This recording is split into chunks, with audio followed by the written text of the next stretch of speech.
جب ماہ سیام رمضان المبارک آتا ہے تو جنت کے 8 دروازے کھول دیے جاتے ہیں اور جہنم کے دروازوں کو بند کر دیا جاتا ہے، اور اہل ایمان پر اللہ کا ایک خاص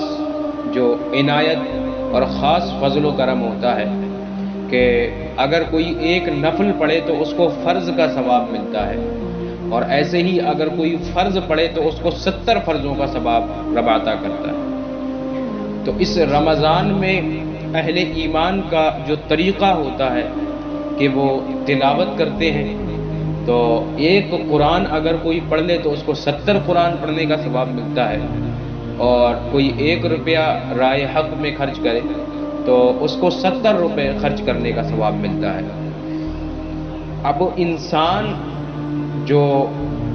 راہ حق پر اگر اس ماہ میں آنا چاہے تو اتنی رکاوٹیں تو اس کو نہیں آتی ہیں،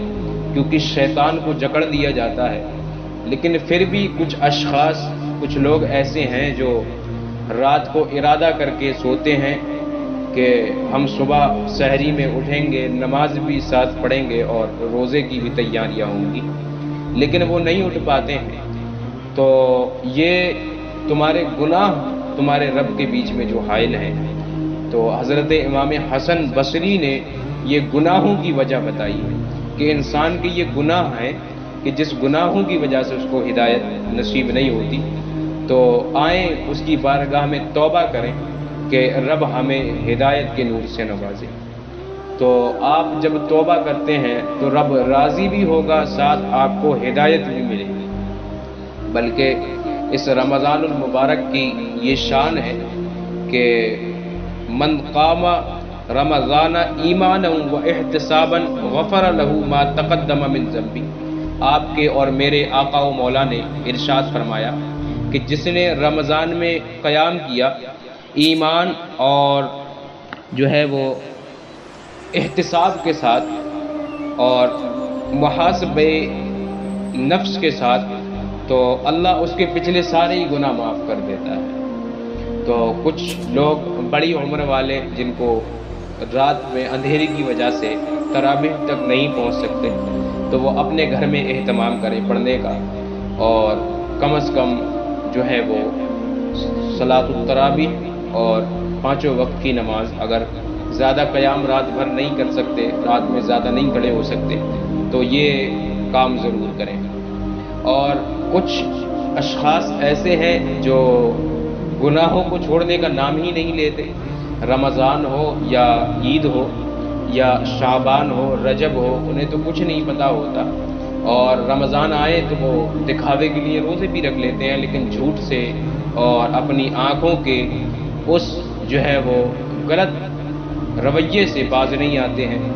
تو ان کے بارے میں آپ کے اور میرے آقا و مولا نے ارشاد فرمایا،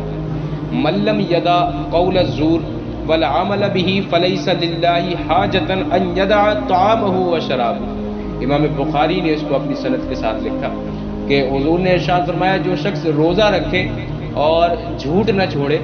لوگوں کے ساتھ دغا بازیاں کرتا پھرے، لوگوں کے ساتھ افواہیات اور باہیات باتیں کرتا پھرے، تو رب کو، اللہ کو ضرورت نہیں ہے اس کے بھوکے اور پیاسے رہنے کی۔ تو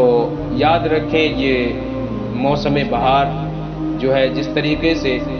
ایک شخص رمضان میں نیکیاں اکٹھا کر لے اور عید کے 4-5 دن کے بعد اس کو ضائع کر دے، تو وہ جو ایک مثال قرآن نے بیان کی ہے کہ وہ ایک عورت تھی جس کا توازن عقلی تھوڑا ٹھیک نہیں تھا، وہ سارا دن تو سود کاٹتی تھی اور شام کو اس کو توڑ دیتی۔ تو ایسا نہ ہو کہ آپ اس مہینے نیکیاں اکٹھی کریں اور عید کے 4-5 دن کے بعد جو ہے وہ اس کو ضائع کر دیں اور ختم کر دیں۔ تو ایسا نہ کریں، جو نیکیاں، جو نیت آپ نے رمضان میں کی ہے، پھر اس پر ڈٹے رہیں اور اسی پر 5 وقت کا جو آپ کا معمول نماز کا ہے اس پر رہیں اور اچھی راہ پر چلیں۔